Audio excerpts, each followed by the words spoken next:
আসসালামু আলাইকুম সবাইকে আর্থিক বিবরণীর সমন্বয় মাস্টার ক্লাস সিরিজে সবাইকে স্বাগতম। এই সিরিজে আমরা আর্থিক বিবরণীর সমন্বয়ের একদম বেসিক থেকে অ্যাডভান্স পর্যন্ত কভার করব এবং এই পর্বগুলো শেষ করার পরে তোমার আর্থিক বিবরণীর সমন্বয় নিয়ে ইনশাআল্লাহ আর কোনোই ভয় থাকবে না। এই সিরিজটা ডিজাইন করা হয়েছে এভাবে যাতে করে আমরা একদম বেসিক থেকে স্টার্ট করব, যেগুলো আমাদের বইয়ে সাধারণত আসে, এবং বেসিক থেকে স্টার্ট করার পর আমরা ধাপে ধাপে ধাপে ধাপে গ্র্যাজুয়ালি অনেক কঠিন সমন্বয়ের দিকে আগাবো, যাতে করে আমাদের বেসিকটা ক্লিয়ার হয়ে আমরা কঠিন সমন্বয় ক্লিয়ারলি এবং কমপ্লিটলি অ্যান্সার করতে পারি। আজকের ক্লাসে আমরা যে টপিকগুলো নিয়ে কথা বলবো সেই টপিক বা সেই সমন্বয়গুলো হচ্ছে বেসিক্যালি, প্রথমত আমরা সমাপনী মজুত পণ্যের একদম বেসিক টু অ্যাডভান্স কভার করব। মানে কি ভাইয়া? মানে হচ্ছে সমাপনী মজুত পণ্যের দুইটা মূল্য দেয়া আছে, একটা মূল্য কম একটা মূল্য বেশি, সেক্ষেত্রে আমরা কোন মূল্যটাকে নিব। তারপরে সমাপনী মজুত পণ্যের মধ্যে আগুনে বিনষ্ট পণ্য অন্তর্ভুক্ত থাকলে সেক্ষেত্রে আমরা কি করব, সমাপনী মজুত পণ্যের মধ্যে যদি আগুনে বিনষ্ট পণ্য অন্তর্ভুক্ত থাকে আবার সেখানে বীমা দাবিও দেয়া থাকে, সেক্ষেত্রে কি করব সেটা আমরা আজকে শিখব। তারপরে হচ্ছে সমাপনী মজুত পণ্যের মধ্যে যদি প্রারম্ভিক মনিহারে অন্তর্ভুক্ত থাকে সেক্ষেত্রে কি হবে, যদি সমাপনী মজুত পণ্যের মধ্যে সমাপনী মনিহারে অন্তর্ভুক্ত থাকে তাহলে সেক্ষেত্রে কি হবে। এরপর আমরা অলিখিত ক্রয়, অলিখিত বিক্রয়, আন্তঃফেরত, বহিঃফেরত এবং সবশেষে ভ্যাটের সমন্বয় দিয়ে আজকের এই ক্লাসটা আমরা শেষ করব। তো আমরা দেরি না করে আমরা একদম ক্লাসের মূল আলোচনা চলে যাই, এবং এই সমন্বয়টা তোমাদের এন্টায়ার আর্থিক বিবরণীর সমন্বয়ের সিরিজের সবচেয়ে সহজ সমন্বয়, কিন্তু এই সমন্বয়টা সবচেয়ে কমন সমন্বয় বলা যায়। তুমি যদি 20টা অঙ্ক করো, 20টা অঙ্কের মধ্যে অলমোস্ট 15টা অঙ্কে সমাপনী মজুত পণ্য রিলেটেড যে কোনো একটা সমন্বয় তুমি পাবা, এবং এখান থেকে not only CQ but also MCQ তো আমাদের এখানে প্রশ্ন আসে। তো আমরা কি দেরি করব না? একদমই দেরি করব না, আমরা আমাদের প্রথম সমন্বয়ের দিকে চলে যাব। সো আমরা যদি আমাদের প্রথম সমন্বয়ের দিকে তাকাই এবং একটু ভালো করে তাকাই এবং সুন্দর করে তাকাই, তাহলে দেখতে পারবো যে সমন্বয়টা আমরা বইয়ে খুবই কমনলি দেখি সেই সমন্বয়টা আমরা এখন বোর্ডে দেখতে পাচ্ছি। সো প্রথম সমন্বয়টা কি বলা আছে, সমাপনী মজুত পণ্যের ক্রয় মূল্য 40,000 টাকা, বাজার মূল্য 50,000 টাকা। তো সাধারণত এক্ষেত্রে লজিকটা কি? এক্ষেত্রে লজিক হচ্ছে, যদি সমাপনী মজুত পণ্যের দুইটা মূল্য দেয়া থাকে বা দুইটা মূল্য দেওয়ার থেকে যদি সমাপনী মজুত পণ্যের অনেকগুলো মূল্য দেয়া থাকে, সেই সবগুলো মূল্য থেকে আমরা কোন মূল্যটাকে নিব, আমরা অলওয়েজ যে মূল্যটা কম সেই মূল্যটাকে নিয়ে ম্যাথ করব। তার এখন তোমার প্রশ্ন হচ্ছে ভাইয়া কেন? রিজনটা হচ্ছে অ্যাকাউন্টিং বা হিসাব বিজ্ঞানের রক্ষণশীলতার নীতি নামে একটা নীতি আছে। রক্ষণশীলতার নীতিতে অলওয়েজ যে জিনিসটা বলা হয় যে অ্যাকাউন্টিংয়ে ব্যয় বেশি দেখাইতে হবে, আয় কম দেখাইতে হবে। এখন তুমি যদি তোমার চোখটা একটু বন্ধ করে ঠান্ডা মাথায় চিন্তা করো, সমাপনী মজুত পণ্যটা আসলে কোথায় বসে। তো আরো একটা জিনিস বলতে ভুলে গেছি, রক্ষণশীলতার নীতিতে, এই যে রক্ষণশীলতার নীতি নিয়ে যাকে আমরা এতগুলো কথা বলছি এবং যেটার পরিচয় তোমরা পাবা হিসাব বিজ্ঞানের নীতিমালা, অর্থাৎ অ্যাকাউন্টিং মানে নীতিমালার মধ্যে, নীতিমালা রক্ষণশীলতা নীতিতে যে নীতিটা বলা আছে সেখানে অলওয়েজ রক্ষণশীলতার মধ্যে বিজনেসকে সে প্রোটেক্ট করতে চায়, এবং সেই প্রোটেকশনটা সে কেমনে এনশিওর করে, ব্যয় বেশি দেখাইতে চায়, সম্পদ কম দেখাইতে চায়। এবার আমরা যে চোখ বন্ধ করছি সেবার এই চোখটা বন্ধ করে আমরা যে চিন্তা ভাবনাটা করব যে এই সমাপনী মজুত পণ্য কোথায় কোথায় বসে। তুমি যদি একটু ঠান্ডা মাথায় চিন্তা করো, সমাপনী মজুত পণ্যটা প্রথমত বসে হচ্ছে বিক্রিত পণ্যের ব্যয়ের মধ্যে। বিক্রিত পণ্যের ব্যয়ের মধ্যে সমাপনী মজুত পণ্যকে বাদ দিতে হয়। আর একবার সমাপনী মজুত পণ্য বসে কোথায়? চলতি সম্পদের মধ্যে। এবার দেখো, যদি আমি সম্পদের পার্ট থেকে আগে আসি, সম্পদের মধ্যে যদি আমি 50,000 দেখাই উইদাউট, মানে 40,000 না দেখায় 50,000 দেখাই, তাহলে কি সম্পদ বেশি দেখানো হচ্ছে না? যেটা অ্যাকাউন্টিং এর রক্ষণশীলতার নীতি সমর্থন করে না। কারণ রক্ষণশীলতার নীতিতে অলওয়েজ সাজেস্ট করা হয় যদি তোমার হাতে অপশন থাকে তাহলে তুমি সম্পদকে অলওয়েজ কি দেখাবা? কম দেখাবা। তো ওই লজিক থেকে চিন্তা করলে আমরা কোন মূল্যটাকে নিচ্ছি? যে মূল্যটা কম সেই মূল্যটাকে নিচ্ছি। এবার বিশদ আয় বিবরণীর মধ্যে আসি। বিশদ আয় বিবরণীতে সমাপনী মজুত পণ্যটা বসে হচ্ছে কোথায়? বিক্রিত পণ্যের ব্যয়ের মধ্যে। কিন্তু টুইস্ট হচ্ছে, এটা কি বিক্রিত পণ্যের ব্যয়কে বাড়ায় নাকি কমায়? সমাপনী মজুত পণ্য কিন্তু বিক্রিত পণ্যের ব্যয়কে কমায় ফেলে। যেহেতু সমাপনী মজুত পণ্য বিক্রিত পণ্যের ব্যয়টাকে কমায় ফেলে, এখন সমাপনী মজুত পণ্যের যে ওভারঅল অ্যাসপেক্টটা যদি তুমি চিন্তা করো যে সমাপনী মজুত পণ্য যদি বেশিটা নেওয়া হয় তাহলে ব্যয়টা বেশি কমে যাবে, যদি কমটাকে নেওয়া হয় তাহলে ব্যয়টা কম কমে যাবে। তো সিম্পল লজিক দিয়ে তুমি চিন্তা করো, মনে করো বিক্রিত মানে তোমার একটা অঙ্কে বিক্রয় আসছে হচ্ছে 50,000 টাকা, ঠিক আছে?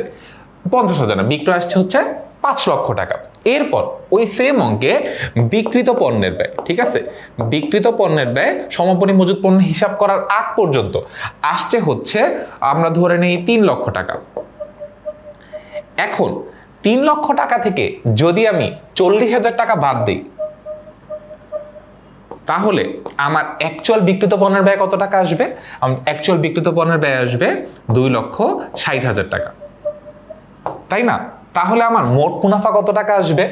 5 লাখ থেকে 2,60,000 যদি তুমি বাদ দাও, 5 লাখ থেকে 2,50,000 বাদ দিলে থাকে হচ্ছে 2,50,000, আর 10,000 টাকা বাদ দিলে থাকবে কত? 2,40,000 টাকা। তো আমার এই অঙ্কে মোট মুনাফা কত টাকা হবে? যদি আমি 40,000 টাকা সমাপনী মজুত পণ্য নিই তাহলে মোট মুনাফা হবে কত টাকা?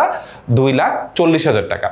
কিন্তু যদি আমি জাস্ট সিম্পল একটা চেঞ্জ করতাম, এইখানে 40,000 টাকা না নিয়ে এইখানে নিতাম 50,000 টাকা, তাহলে আমার বিক্রিত পণ্যের ব্যয় কত টাকা আসতো? বিক্রিত পণ্যের ব্যয় আসতো 2,50,000 টাকা। আর বিক্রিত পণ্যের ব্যয় 2,50,000 টাকা আসলে আমার মোট মুনাফা কয় টাকা হইতো? তখন মোট মুনাফা হতো 10,000 টাকা বেড়ে কত টাকা হইতো? 2,50,000 টাকা হইতো। তো এখানে প্রবলেম কি? এখানে প্রবলেমটা হইতো তখন মোট মুনাফা বেড়ে যেত যদি আমি এই 50,000 টাকা নিতাম উইদাউট 40,000 টাকা নেওয়ার জায়গায়।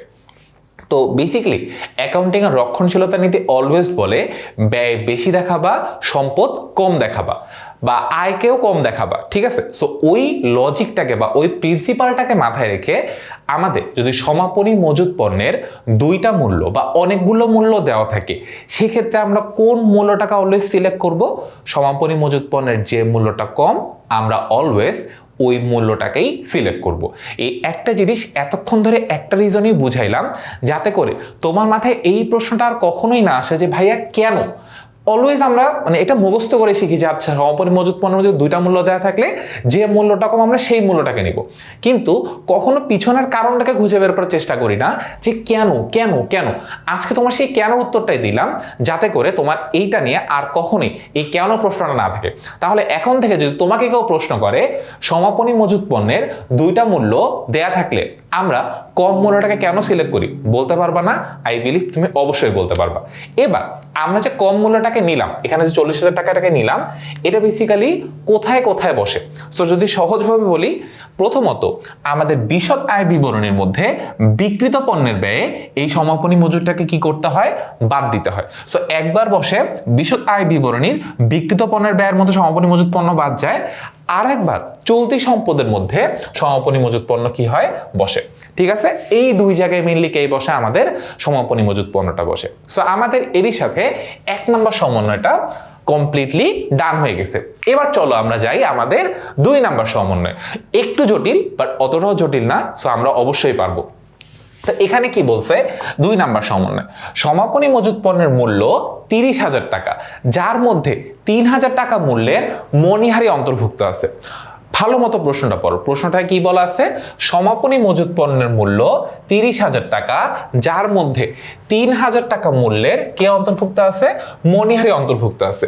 তো জিনিসটা হচ্ছে এরকম ভাবে যদি তোমাকে কোয়েশ্চেনে বলে দেয় এবং কোয়েশ্চেনে এইটা ডিনোট করে না দেয় যে এই মণিহারিটা প্রারম্ভিক মণিহারি নাকি সমাপনী মণিহারি, তাহলে তোমার বুঝে নিতে হবে এই মণিহারিটা সমাপনী মণিহারি। আর আদারওয়াইজ যদি কোয়েশ্চেনে এক্স্যাক্টলি উল্লেখ করে দেয় যে প্রারম্ভিক মণিহারি, তখন তো প্রারম্ভিক মণিহারি বুঝেই যাবা। যদি কোয়েশ্চেনে স্পেসিফিক উল্লেখ করে দেয় সমাপনী মণিহারি, তাহলে তুমি কোয়েশ্চেন দেখে স্পেসিফিক বুঝেই যাবা। যখন কিনা এরকম কোয়েশ্চেনে স্পেসিফিক বলে দেওয়া নাই কোন মণিহারি, প্রারম্ভিক না সমাপনী, সেক্ষেত্রে এটাকে সমাপনী মণিহারি ধরেই তোমার কি করতে হবে? সমন্বয়টা সলভ করতে হবে। প্রথমত মানে আমি যদি একদম সিম্পলি চিন্তা করি, এই যে মণিহারিটা, এইটা কি মজুত পণ্যের মধ্যে অন্তর্ভুক্ত থাকার কথা? অবশ্যই কথা না। তাহলে আমি যদি একদম সিম্পল চিন্তা ভাবনা থেকে অ্যান্সার করতে চাই, সমাপনী মজুত পণ্য থেকে এটা কি করতে হবে, বাদ দিতে হবে। একদম সহজ স্বীকারোক্তি যে সমাপনী মজুত পণ্যের মধ্যে মণিহারি অন্তর্ভুক্ত আছে। সমাপনী মজুত পণ্যের মধ্যে সাধারণত সমাপনী মণিহারিটি অন্তর্ভুক্ত থাকে। আমাদের এই বেসিক সেন্সটা অবশ্যই মাথায় রাখতে হবে। তাও যদি কোয়েশ্চেন কিছু উল্লেখ করে দেওয়া না থাকে, আমাদের বুঝে নিতে হবে এটা সমাপনী মণিহারি। ওকে, এবার আমরা আসলে অঙ্কটা কিভাবে সলভ করব। যদি একদম সিম্পল চিন্তা ভাবনায় যাই, সিম্পল চিন্তা ভাবনাটা কি? সিম্পল চিন্তা ভাবনাটা হচ্ছে যে আমাদের এই যে মণিহারিটা কোথায় অন্তর্ভুক্ত আছে, সমাপনী মজুত পণ্যের মধ্যে কি আছে, অন্তর্ভুক্ত আছে। যেহেতু সমাপনী মজুত পণ্যের মধ্যে অন্তর্ভুক্ত আছে, এটা তো থাকার কথা না, তাই না? তাহলে ফার্স্ট অফ অল কি করতে হবে, এই মণিহারিটাকে সমাপনী মজুত পণ্য থেকে কি করতে হবে, বাদ দিতে হবে। তো আগে আমরা এই সিম্পল কাজটাই করি। তো প্রথম কথা, এর আগের সমন্বয়ে আমরা দেখলাম সমাপনী মজুত পণ্য কোথায় কোথায় বসে। সমাপনী মজুত পণ্য আর্থিক বিবরণীতে দুই জায়গায় বসে। একবার বসে বিশদ আয় বিবরণীর বিক্রিত পণ্যের ব্যয়ের মধ্যে বাদ যায়, এটা একবার। আর একবার বসে আর্থিক অবস্থার বিবরণীতে চলতি সম্পদের মধ্যে এই সমাপনী মজুত পণ্যটা বসে। এবার আমরা যদি একটু সিম্পলি এই বোর্ডের দিকে তাকাই যে কিভাবে ফার্স্টে কি করছি। সো আমরা তো প্রথমেই শিখলাম, যেহেতু এই মণিহারিটা এই সমাপনী মজুত পণ্যের মধ্যে অন্তর্ভুক্ত আছে, তো আমাদের কি করতে হবে, ফার্স্টে সমাপনী মজুত পণ্য যে দুই জায়গায় বসে, ওই দুই জায়গায় এই 3000 টাকা কি করতে হবে, বিয়োগ করতে হবে। তো আমরা ফার্স্টে কি করলাম, এই বিক্রিত পণ্যের মধ্যে সমাপনী মজুত পণ্য লিখলাম। এরপর এখান থেকে এই অব্যবহৃত মণিহারি কি করলাম, বাদ দিলাম। কয় হাজার টাকা, 3000 টাকা, একটা কাজ।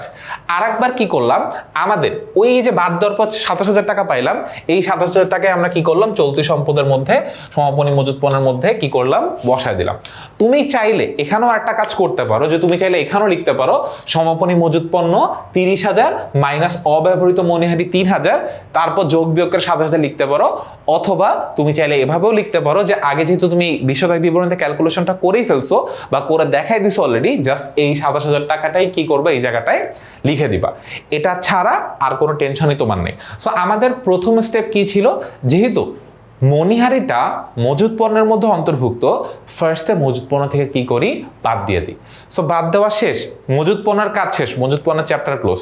এবার যদি আমাদের যে কোনো একটা অঙ্কে সমাপনী মণিহারি বা অব্যবহৃত মণিহারি কোয়েশ্চেনে বলে দেয় বা সমন্বয়ে বলে দেয়, এটা সাধারণত কাজ কি? প্রথম কথা, এই যে কোনো ব্যয়ের অব্যবহৃত অংশ কে আমরা কি বলি, ব্যয় মানে যে কোনো ব্যয়ের অব্যবহৃত অংশ আমাদের জন্য কি, চলতি সম্পদ। দেখো, আমরা যে পণ্য ক্রয় করি, মানে পণ্য ক্রয় করা, আমাদের পণ্য ক্রয় করা হয় বিক্রয়ের জন্য। সো পণ্য ক্রয় তো একটা ব্যয়। সো মনে করো তুমি অনেক মানে একটা সারা বছরে 20 পিস পণ্য ক্রয় করছো, সারা বছরে বিক্রি করতে পারছো মনে করো 17 পিস, আছে কয় পিস, 3 পিস। এই 3 পিস আমাদের জন্য কি সমাপনী মজুত পণ্য হয়ে যায় না? সো ব্যয়ের যে অংশটা অব্যবহৃত থাকে সেটাকে আমরা কোথায় বসাই, চলতি সম্পদে বসে। এইটা একটা লজিক। এই জন্য সমাপনী মজুত পণ্য, অব্যবহৃত মণিহারি এগুলো আমাদের জন্য কি হয়, চলতি সম্পদের মধ্যে বসে। তো ওই লজিকটাকে মাথায় রেখে এই আমাদের এইখানে যে ব্যয়ের অব্যবহৃত অংশ বা অব্যবহৃত মণিহারি পার্টটা আছে, কারণ এই মণিহারিটা তো ব্যবহার হয়নি, আমাদের বুঝে নিতে হবে সমাপনী মজুত পণ্যের মধ্যে যে মণিহারিটা অন্তর্ভুক্ত আছে, দ্যাট মিনস এই মণিহারিটা কি হয়নি, ব্যবহার করা হয়নি। সো যেহেতু অব্যবহৃত মণিহারি ইটসেলফ একটা কি, চলতি সম্পদ। সো আমরা সমাপনী মজুত পণ্যের মধ্যে আগে তো মাইনাস করে দেখাইলাম, মাইনাস করে এই জন্য এখানে 30,000-এর জায়গায় 27,000 টাকা আসছে। এরপর অব্যবহৃত মণিহারি, যেহেতু এটাও একটা চলতি সম্পদ, এইটার টাকাটা আমরা কোথায় বসাইলাম, চলতি সম্পদের মধ্যে বসাই দিলাম। এবার আসি আমাদের বিশদ আয় বিবরণী পার্টে, এটা আমরা কিভাবে করব। সো একটা কাজ তো আমরা অলরেডি বিশদ আয় বিবরণীতে করে ফেলছি, যেখানে সমাপনী মজুত পণ্য বসে ওখান থেকে অব্যবহৃত মণিহারি নামে 3000 টাকা কি করে দিছি, বিয়োগ করে দিছি। আরো একটা কাজ আমাদের করতে হবে, অব্যবহৃত মণিহারি সাধারণত মণিহারি খরচ থেকে কি করতে হয়, বিয়োগ করতে হয়। এখন তোমার প্রশ্ন, ভাইয়া কেন? জিনিসটা হচ্ছে, তুমি এই বছর মণিহারি কিনছো মনে করো 200 টাকা, এই 200 টাকার মধ্যে 30 টাকার মণিহারি মনে করো অব্যবহৃত আছে, মানে এটা তো তুমি ব্যবহার করনি, এটা তো পরবর্তী বছর ব্যবহার করতে পারবা, ঠিক আছে? সো এই জন্য এই 30টা এখান থেকে কি করতে হয়, বিয়োগ করতে হয়, যাতে করে বুঝতে পারি আমার এই বছরে অ্যাকচুয়ালি মণিহারি খরচ কত হয়েছে। এখন এটা না করলে কি হবে, দেখো এই যে 30 টাকার মণিহারি তুমি ব্যবহার করনি, তাও যদি তুমি এটাকে ব্যয় হিসেবে দেখায় দাও, তাহলে তো লজিক্যাল হইলো না। তুমি আলটিমেটলি কি করতেছো, ব্যয় বেশি দেখাই ফেলতেছো, এমন একটা ব্যয় বেশি দেখাচ্ছ যেটা আলটিমেটলি হয় নাই। সো যেহেতু আমাদের এই মনিহারি খরচটা ব্যয় হয় নাই, এই জন্য অব্যবহৃত মনিহারি কি করতে হয়, মনিহারি খরচ থেকে বিয়োগ করতে হয়, এবং সেটা কোথায় করতে হয়, পরিচালন ব্যয়ের মধ্যে বসে। মানে বেসিক্যালি মনিহারি খরচটাই আমাদের কোথায় বসে, পরিচালন ব্যয়ের মধ্যে বসে। আর অব্যবহৃত মনিহারি, সেই মনিহারি খরচ থেকে কি করতে হয়, বাদ দিতে হয়। এটা হচ্ছে মনিহারির 101। সো তোমার যদি এই কোয়েশ্চেনের সমাপনী মজুত পণ্য বলা নাও থাকতো, এখানে তুমি দুইটা সমন্বয় একসাথে শিখতেছো। প্রথম কথা, তুমি মনে করো সমাপনী মজুত পণ্যের পার্টটা কোয়েশ্চেনে বলা নাই, ফালায় দাও, জাস্ট মনিহারির কথা কোয়েশ্চেনে বলা আছে। তোমার কোয়েশ্চেনে জাস্ট এতটুকু বলা আছে, সমাপনী মনিহারি হচ্ছে 3000 টাকা, অথবা মনিহারি হিসাব করে দেখা গেল 3000 টাকার মনিহারি অবশিষ্ট আছে। যদি তোমার পরীক্ষায় সমন্বয় এতটুকু বলা থাকতো, তাহলে তোমার কাজ কি হইতো, মনিহারির যে অংশটা অব্যবহৃত, স্টিল ব্যবহার করা হয়নি, ওইটা মনিহারি খরচ থেকে বিয়োগ করতে হয়। মনিহারি খরচ কোথায় বসে, বিশদ আয় বিবরণীর পরিচালন ব্যয়ের মধ্যে মনিহারি খরচ বসে। সো আমাদের ফার্স্টে কি করতে হবে, মনিহারি খরচ থেকে অব্যবহৃত মনিহারিটাকে বিয়োগ করতে হবে। তারপর এই যে অব্যবহৃত মনিহারির টাকাটা যেটা আমরা পাইলাম, এইটাকে চলতি সম্পদের মধ্যে বসাতে হবে। সো আমার যদি অঙ্কে শুধু মানে অব্যবহৃত মনিহারি বা সমাপনী মনিহারি বলা থাকতো, তখন এতটুকু কাজ করা লাগতো। মানে এই যে এখান থেকে যে কাজটা করছি, এখান থেকে যতটুকু কাজ করছে, একবার পরিচালন ব্যয় থেকে বিয়োগ করছে, আরেকবার অব্যবহৃত মনিহারিতে বসাইছে, জাস্ট এতটুকু করতে হতো। বাট যখন বলে দিবে সমাপনী মজুত পণ্যের মধ্যে মনিহারিটা অন্তর্ভুক্ত আছে, তখন এই সমাপনী মজুত পণ্য থেকে জাস্ট দুই জায়গায় বিয়োগ করতে হবে, এতটুকু। সো হোপফুলি আমরা আমাদের 2 নাম্বার সমন্বয়টা বুঝে ফেলছি। বাট নট অনলি 2 নাম্বার, আমরা কিন্তু 2 নাম্বার বুঝতে যে আরো একটা এক্সট্রা সমন্বয় বুঝে ফেলছি। সো আমাদের এক ঢিলে 2 পাখি মারা মনে হয় এই জিনিসটাকেই বলে। সো আমরা এক ঢিলে 2টা পাখি মেরে ফেলছি। তো 2টা পাখি মারা মানে 2টা পাখি মেরে ফেলছি, এটা কিন্তু প্রবাদ, আবার এমন কিছু উল্টাপাল্টা মনে করবা না। এখন আমরা যেহেতু এইখানে 2টা সমন্বয় কভার করে ফেলছি, এখন 2টা সমন্বয়ের পরে 3 নাম্বার সমন্বয় তো অবশ্যই চাও না। সো এবার আমাদের 3 নাম্বার সমন্বয়টা শেখার পালা। 3 নাম্বার সমন্বয়টা হয়তো আরেকটু ডিফিকাল্ট হবে, বাট আই বিলিভ আমরা খুব সহজে, খুব সুন্দর করে জিনিসটা বুঝতে পারবো। সো আমরা যদি সামনের দিকে তাকাই, একটু বড়, বাট একটু ধৈর্য ধরে বুঝতে হবে, একটু ধৈর্য ধরে দেখতে হবে, এবং একটু মনোযোগ দিয়ে শিখতে হবে। প্রশ্নে কি বলা আছে, সমাপনী মজুত পণ্যের মূল্য কত টাকা, 35,000 টাকা, যার মধ্যে 2500 টাকা মূল্যের আগুনে বিনষ্ট পণ্য কি আছে, অন্তর্ভুক্ত আছে।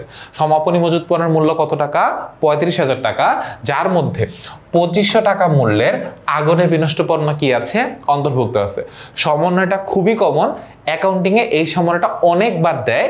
যদি সমাপনী মজুত পণ্য থেকে যদি সমন্বয় কঠিন করতে চায়, তখন কিন্তু এই সমন্বয়টা অনেক আসে, ঠিক আছে। সো এইখানে কি বলছে, সমাপনী মজুত পণ্যের মূল্য 35,000 টাকা, যার মধ্যে 2500 টাকা মূল্যের আগুনে বিনষ্ট পণ্য কি আছে, অন্তর্ভুক্ত আছে। এটাকে আরো একভাবে লেখা যায়, সেটা হচ্ছে 2500 টাকার আগুনে বিনষ্ট পণ্য আগুনে বিনষ্ট হওয়ার পূর্বে সমাপনী মজুত পণ্য কি করা হয়েছে, মূল্যায়ন করা হয়েছে। 2500 টাকার পণ্য আগুনে বিনষ্ট হওয়ার পূর্বে সমাপনী মজুত পণ্য মূল্যায়ন করা হয়েছে কত টাকা, 35,000 টাকা, ঠিক আছে। মানে সহজ ভাষায় বললে, তুমি একটা বিজনেস করতেছো, সো ওই বিজনেসে তুমি হিসাব শেষ করার সময় মনে করো সমাপনী মজুত পণ্য গুণে রেখে আসছো, তোমার এখন যত টাকা সমাপনী মজুত পণ্য আছে গুণে দেখে আসছো, ক্যালকুলেশন করে আসছো, তোমার মজুত পণ্য আছে কত টাকার, 35,000 টাকা করে বাসায় আসছো। এখন মানে ব্যাড লাক জিনিসটা যেটা হয়েছে, তোমার গোদামে কি হয়েছে, আগুন লেগে গেছে। আগুন লেগে কত টাকার পণ্য পুড়ে গেছে, 2500 টাকার পণ্য পুড়ে গেছে। মানে আমি সমাপনী মজুত পণ্য গুণে রেখে আসার পরে বা মূল্যায়ন করার পরে 2500 টাকার পণ্য আগুনে পুড়ে গেছে। এটাই হইতেছে এই সমন্বয়ের একদম সহজ ব্যাখ্যা। যদি এই সমন্বয়ের সহজ ব্যাখ্যা হয়, এই সমন্বয়টা সমাধান আমরা কোথায় কোথায় করব। প্রথম কথা, এখানে যদি তুমি একটু সিম্পলি চিন্তা করো, সমাপনী মজুত পণ্য যেটা আছে, ওই সমাপনী মজুত পণ্যের 2500 টাকা পণ্য আগুনে বিনষ্ট হয়ে গেছে।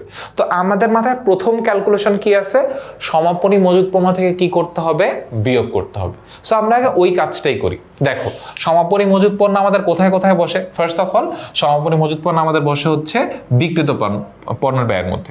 সো সমাপনী মজুদ পণ্য থেকে ফার্স্ট অফ অল আমরা কি করলাম, এই 2500 টাকা বিয়োগ করলাম। 35,000 থেকে 2500 বিয়োগ করলে থাকে কত, 32,500।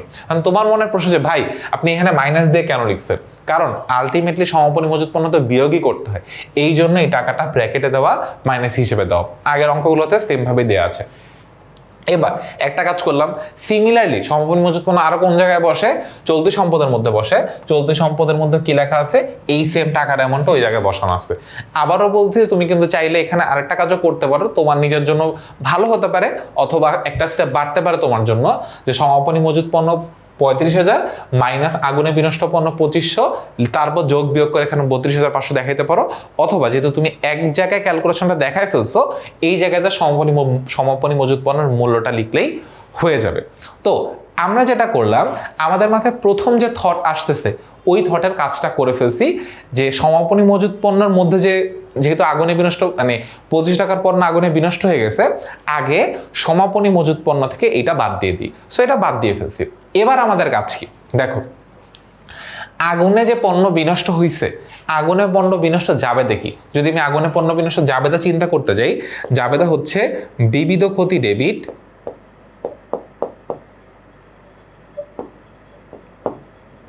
ক্রয় ক্রেডিট। তো বিবিধ ক্ষতি আমার জন্য একটা ব্যয়। সো বিবিধ ক্ষতি কোথায় বসে, অন্যান্য ব্যয়ের মধ্যে আমরা বসে। অ্যাকাউন্টিং এ যে আমরা যে শিখছি ছকের মধ্যে, যে বিবিধ ক্ষতি কোথায় বসে, অন্যান্য ব্যয়ের মধ্যে। সো এই আগুনে বিনষ্ট পণ্য একবার কোথায় আসতেছে, অন্যান্য ব্যয়ের মধ্যে নিয়ে আসলাম। ঠিক আছে, সো একটা কাজ ডান। আর একবার এখানে দেখো ক্রয় কোন দিকে আছে, আমি যদি একটু কালিটা চেঞ্জ করে দেখাই, ক্রয়টা কোন দিকে আছে, ক্রেডিট দিকে আছে। সাধারণত ক্রয় যখন ডেবিট দিকে থাকে সেটা দিয়ে বোঝায় কি, ব্যয় বৃদ্ধি পাওয়া বোঝায়। বাট ক্রয় যখন ক্রেডিট দিকে থাকে তখন সেটা কি বোঝায়, বিপরীত ব্যয় বোঝায়।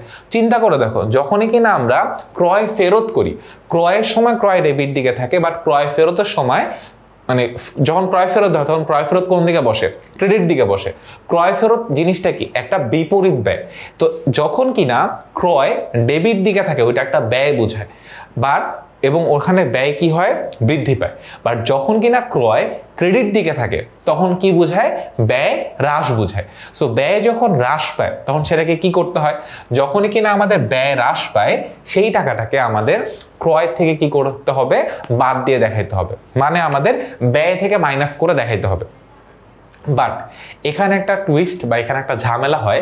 ঝামেলা হচ্ছে যদি এই সমন্বয়টা তোমাকে যে অঙ্কে দিছে ওই সেম অঙ্কের মধ্যে ভ্যাটেরও ক্যালকুলেশন থাকে, যেটা আমরা আজকের ক্লাসে একদম শেষে যাই দেখব। যদি সেম অঙ্কের মধ্যে ভ্যাটের ক্যালকুলেশন থাকে তখন আমাদের কিভাবে কি করতে হবে।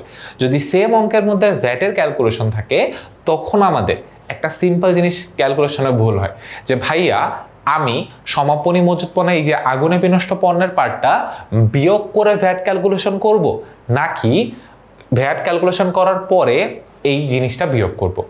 এই জন্য সেফ সাইডে থাকার জন্য এই আগুনে বিনষ্ট পণ্যটা পরে বাদ দেওয়া হয়, মানে নিচে একটা জায়গায় লিখে বাদ দেওয়া হয়, যাতে করে ওই ভ্যাটের ক্যালকুলেশনটা উল্টাপাল্টা না হয়। এবং এখানে একটা সহজ থিঙ্কিং তুমি যদি অ্যাপ্লাই করো, দেখো তুমি যখন পণ্য কিনছো তখন ভ্যাটের টাকা দিয়ে দিছো না, একদম সিম্পল ঠান্ডা মাথায় চিন্তা করো, তুমি যখনই কিনা পণ্যটা কিনতে গেছো 20,000 টাকার, 10,000 টাকার, 30,000 টাকার, যত টাকারই পণ্য কিনছো, যখন কিনছো ভ্যাট তখনই দিয়ে দিছো না, লজিক্যাল। এরপর ওই পণ্য কিনছো, ওই পণ্য বিক্রিও করে ফেলছো, বিক্রি করার পর যতটুকু অবশিষ্ট আছে সেটাই আমার জন্য কি, সমাপনী মজুদ পণ্য, এবং ওখান থেকেই পণ্য আগুনে বিনষ্ট হয়ে গেছে বা আগুন ওখান থেকে পুড়ে গেছে। তাহলে কি আমাদের লজিক্যাল সেন্স কি বলে, আমরা আগে ভ্যাট ক্যালকুলেশন করব, তারপর যে মূল্যটা অবশিষ্ট থাকবে সেখান থেকে এই পার্টটা বিয়োগ করব। তার কারণে আমি ভ্যাট দেওয়ার পরে না আগুনে পণ্য বিনষ্ট হয়ে গেছে। সো তোমার এই কনফিউশনটাও ক্লিয়ার করে দিলাম। যখনই কিনা এই অঙ্কে মানে যেখানে এই সমন্বয় বলা আছে ওখানে ভ্যাটের ক্যালকুলেশন করতে দিবে, তুমি আগে ভ্যাটের টাকাটা মাইনাস করবা, তারপরে এসে এই আগুনে বিনষ্ট পণ্যের টাকাটা কি করবা, মাইনাস করবা। তাহলে তোমার আর এই ভুলটা কখনোই হবে না। আবার অনেক সময় যেটা করা হয় যাতে ওই ক্যালকুলেশন উল্টাপাল্টা না হয়, এই জন্য এই আগুনে বিনষ্ট পণ্যের টাকাটা একদম নিচেই বাদ করে দেখানো হয়, যে সমাপনী মজুত পণ্যের নিচে আরেকটা বাদ আগুনে বিনষ্ট পণ্য। একবার তো সমাপনী মজুত পণ্য থেকে বাদ যাচ্ছে, আর একবার যেহেতু এইটা ক্রয় ক্রেডিট দিকে নিয়ে আসতেছে, এইটার জন্য ক্রয় বিপরীত ব্যয় হচ্ছে, এই জন্য এইটা মাইনাস করে দেখানো হয়। বাট তুমি চাইলে ক্রয়ের থেকেও এই টাকাটা ডিরেক্ট মাইনাস করে দেখাইতে পারবা, বাট একটু কেয়ারফুল থাকবা যখন কিনা আমাদের ভ্যাটের টাকা বা ওভারঅল ক্যালকুলেশন বলতেছে, ওই ক্ষেত্রে সব ক্যালকুলেশন করে আসার পর তারপরে যে এই আগুনে বিনষ্ট পণ্যের টাকাটা কি করবা, বিয়োগ করে দিবা। তাহলে তোমার আর ওভারঅল কনফিউশনটা হবে না, ভুলটা হবে না, এবং তোমার ম্যাথ একদম সলিড ঠিক থাকবে। তাহলে আমরা যদি এই সমন্বয়টা সামারি করি, তাহলে এই সমন্বয়টার কাজ আমার কয় জায়গায় করতে হচ্ছে। দেখো, আমার সমন্বয়টা ফার্স্ট অফ অল চিন্তা করি। সমন্বয়টা কি? এখানে বলছে সমাপনী মজুত পণ্য মূল্যায়ন করার পর আগুনে বিনষ্ট পণ্য হয়েছে কত টাকার? 2500 টাকা। মানে 25,000 টাকা সমাপনী মজুত পণ্য মূল্যায়ন করছি, এরপরে আগুন লেগে মানে 2500 টাকার পণ্য কি হয়ে গেছে? পুড়ে গেছে। তো প্রথম কাজ আমার কি হবে, সমাপনী মজুত পণ্য যে দুই জায়গায় বসে সেখান থেকে বিয়োগ করে দিতে হবে কত? যেহেতু এখানে 2500 বলছে, আমরা সেই 2500 কি করেছি? বিয়োগ করে দিছি। তোমার অঙ্কে যে টাকাটা বলবে তুমি ওই টাকাটা কি করবা? সমাপনী মজুত পণ্য থেকে বিয়োগ করে দিবা। এটা হচ্ছে আমার প্রথম কাজ। সেকেন্ড কাজ কি? যেহেতু আগুনে বিনষ্ট পণ্য জাবেদে কি হয়? বিবিধ ক্ষতি ডেবিট, ক্রয় ক্রেডিট। বিবিধ ক্ষতি আমাদের জন্য একটা কি? অন্যান্য ব্যয়। সো এই টাকাটা একবার বসবে অন্যান্য ব্যয়ের মধ্যে, আর একবার কোথায় বসবে? ক্রয় থেকে কি করতে হবে? এটাকে বিয়োগ করতে হবে। শেষ। তাহলে আমার টোটাল কাজ হলো কয় জায়গায়? টোটাল কাজ হলো 4 জায়গায়। 4 জায়গায় কি কি? প্রথমবার সমাপনী মজুত পণ্য থেকে বিয়োগ করলাম, দ্বিতীয়বার ক্রয় থেকে বিয়োগ করলাম, তৃতীয়বার অন্যান্য ব্যয়ের মধ্যে বসাইলাম, চতুর্থবার চলতি সম্পদের মধ্যে বসাই দিলাম। শেষ। গত সমন্বয়টাতে আমরা যেটা দেখলাম সেটা হচ্ছে যে সমাপনী মজুত পণ্যের মধ্যে আগুনে বিনষ্ট পণ্য কি আছে? অন্তর্ভুক্ত আছে। তাহলে এই সমন্বয়টা যদি এক লেভেল উপর উঠতে চাই তাহলে 4 নাম্বার সমন্বয়টার কাছে যেতে হবে। 4 নাম্বারটা সমন্বয় অন দ্য বোর্ড। যদি 4 নাম্বার সমন্বয়টার দিকে আমরা একটু ভালো মতো তাকাই, কি লেখা আছে? সমাপনী মজুত পণ্যের মূল্য 5000 টাকা, যার মধ্যে 200 টাকা মূল্যের আগুনে বিনষ্ট পণ্য অন্তর্ভুক্ত আছে। বীমা কোম্পানি 150 টাকা ক্ষতিপূরণ দিতে কি হয়েছে? সম্মত হয়েছে। মানে আগের সমন্বয়টাই জাস্ট টাকা চেঞ্জ করলাম, অ্যামাউন্টটা চেঞ্জ করলাম, বাট যে জায়গাটায় সবচেয়ে বড় চেঞ্জটা করলাম সেই চেঞ্জটা হচ্ছে এই যে বীমা কোম্পানি এত টাকা ক্ষতিপূরণ দিতে কি হয়েছে? সম্মত হয়েছে। এই চেঞ্জটা অনেক বড় ইম্পর্টেন্ট চেঞ্জ, যেই চেঞ্জটার জন্য আমার পুরো অঙ্কের পার্সপেক্টিভটাই অনেক জায়গায় চেঞ্জ হয়ে যাবে। তো আমরা ওই সব কিছু মাথা থেকে ঝেড়ে ফেলে সবার আগে যে কাজটা করছি সেই কাজটাই করি, যে আমার এই সমাপনী মজুত পণ্য 5000 টাকার মধ্যে তো এই 200 টাকার আগুনে বিনষ্ট পণ্য কি আছে? অন্তর্ভুক্ত আছে। যেহেতু ওই 500 টাকা 5000 টাকার মধ্যেই 200 টাকার আগুনে বিনষ্ট পণ্য অন্তর্ভুক্ত আছে, তাহলে প্রথম কাজটা আমাদের কি হবে? প্রথম কাজটা হবে যে সমাপনী মজুত পণ্য থেকে ওই 200 টাকা দুই জায়গা থেকে মাইনাস করে দিই। সো আমি ফার্স্ট কাজটা আগে করি, যে এইখানে দেখো সমাপনী মজুত পণ্য বলছে কত হাজার টাকা? 5000 টাকা। এই 5000 টাকা থেকে আমি বিয়োগ করলাম কত টাকা? 200 টাকা। ডান, প্রথম কাজ ডান। সেকেন্ড, 200 টাকা বিয়োগ করলে এখানে কত টাকা আসবে? 5200 টাকা না, এখানে কত টাকা আসবে? 4800 টাকা আসবে। ঠিক আছে। তারপরে আমার ওই জায়গায় যদি আমি যাই তাহলে আমার এইখানে চলতি সম্পদের মধ্যে কত টাকা আসবে? আমার চলতি সম্পদের মধ্যে বসবে কত টাকা? 4800 টাকা। সো আমাদের ফার্স্ট কাজটা আমরা করে ফেললাম। ফার্স্ট কাজটা কি? যেহেতু সমাপনী মজুত পণ্যের মধ্যে আগুনে বিনষ্ট পণ্য অন্তর্ভুক্ত আছে, তো ফার্স্টে সমাপনী মজুত পণ্য থেকে সেটাকে বাদ দিয়ে দিলাম। সমাপনী মজুত পণ্য কয় জায়গায় বসে? দুই জায়গায় বসে। একবার বিক্রিত পণ্যের ব্যয়ের মধ্যে বসে, আর একবার চলতি সম্পদের মধ্যে বসে। তো দুই জায়গায় আমরা এই সমাপনী মজুত পণ্য থেকে 200 টাকা কি করে দিলাম? বাদ দিয়ে দিলাম। যদি আমরা সমাপনী মজুত পণ্য থেকে 200 টাকা করে বাদ দিই তাহলে প্রথমত বিক্রিত পণ্যের ব্যয় কত টাকা থাকতেছে? 4800, আর চলতি সম্পদের মধ্যে সমাপনী মজুত পণ্য কত টাকা বসতেছে? 4800 টাকা বসতেছে। যদি তাই হয় তারপরে কি হবে? তারপরে লজিকটা আর একটু সিম্পল করি। এবার আমাদের আগুনে বিনষ্ট পণ্যের জাবেদা কি ছিল? আগুনে বিনষ্ট পণ্যের জাবেদা ছিল বিবিধ ক্ষতি ডেবিট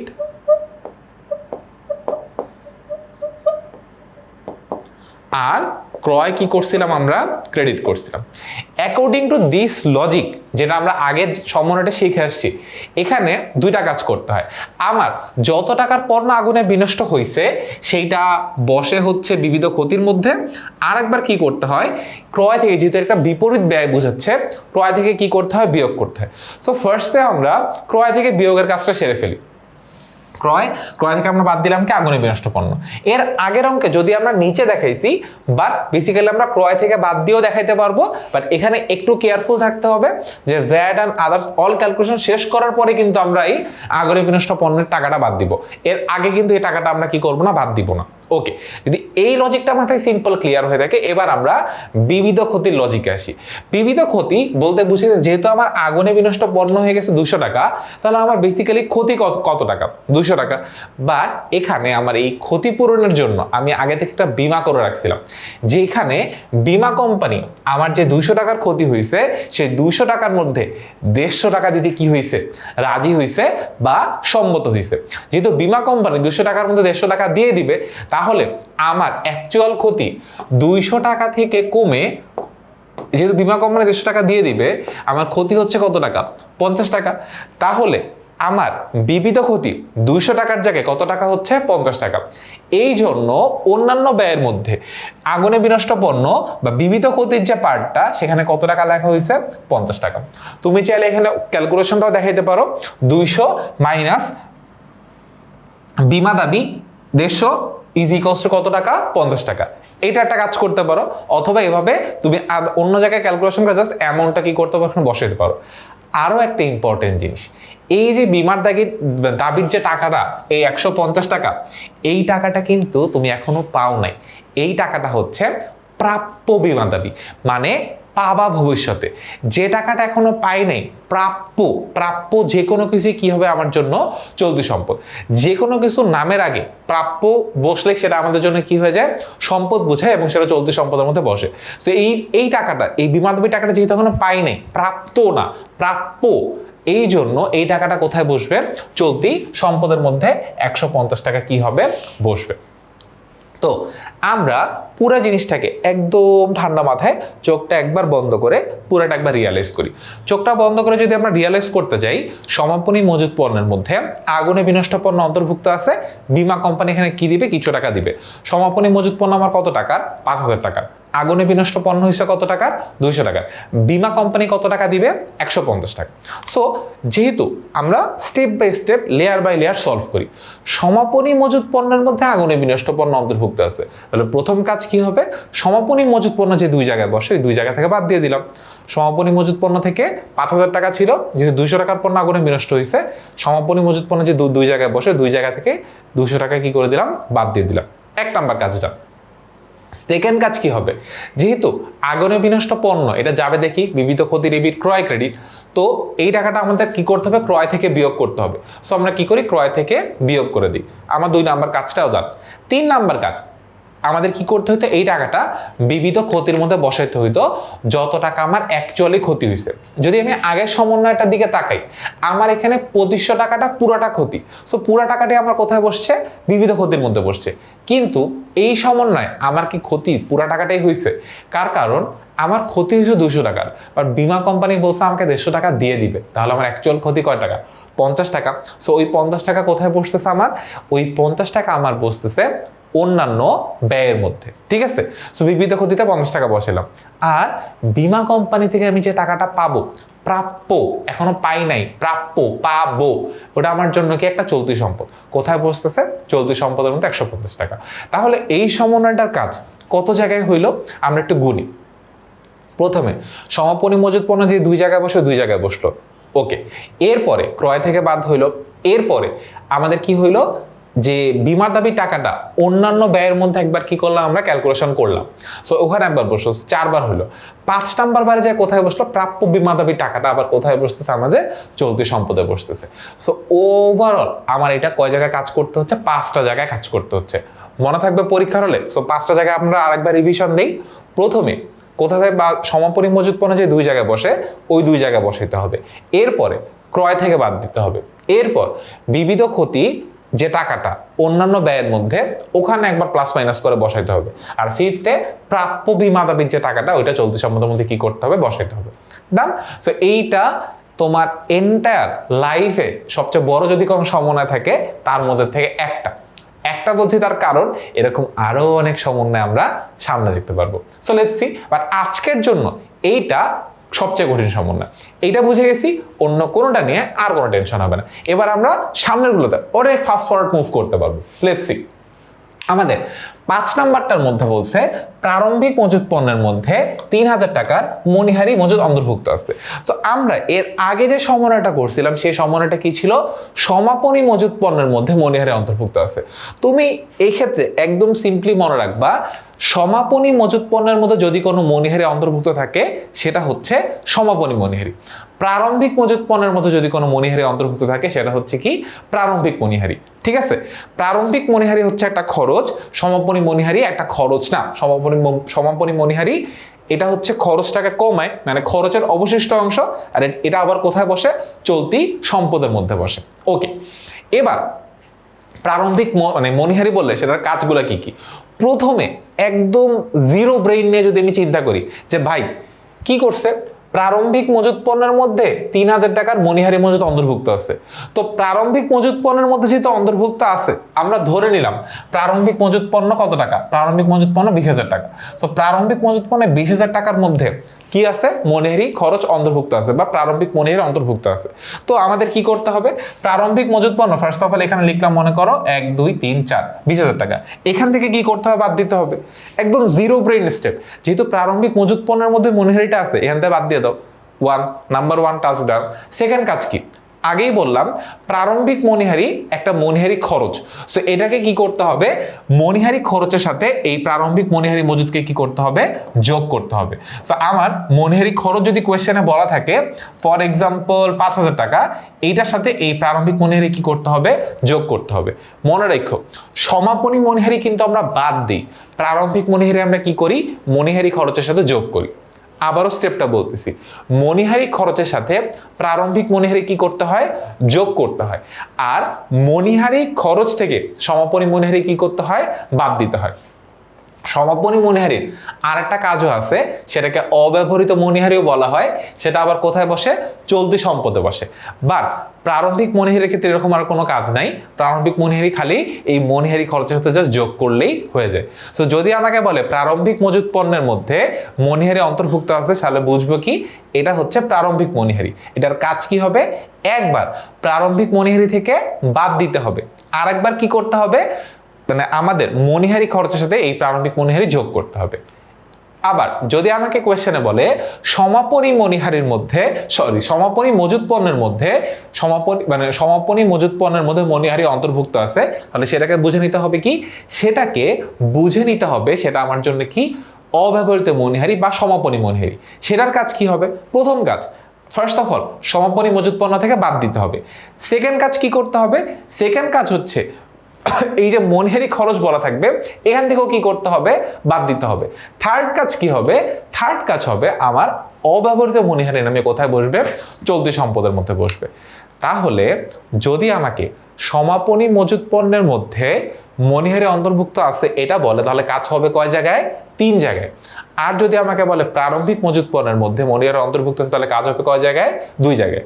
আমি আবার রিভাইজ দিচ্ছি, যদি আমাকে বলে প্রারম্ভিক মজুত পণ্যের মধ্যে মণিহারি অন্তর্ভুক্ত আছে, এই মণিহারি বলতে কোন মণিহারি বোঝায়, প্রারম্ভিক মণিহারি বোঝায়। এইটার কাজ কয় জায়গায় হবে, 2 জায়গায় হবে। একবার মণিহারি থেকে বাদ, আর সেকেন্ড টাইম কি করতে হবে, একবার মজুত পণ্য থেকে বাদ, একবার সমাপনী মজুত পণ্য থেকে বাদ দিতে হবে, আর সেকেন্ড টাইম কি করতে হবে, মণিহারি খরচের সাথে যোগ করতে হবে। এইটা গেল আমাদের প্রারম্ভিকের পার্টটা।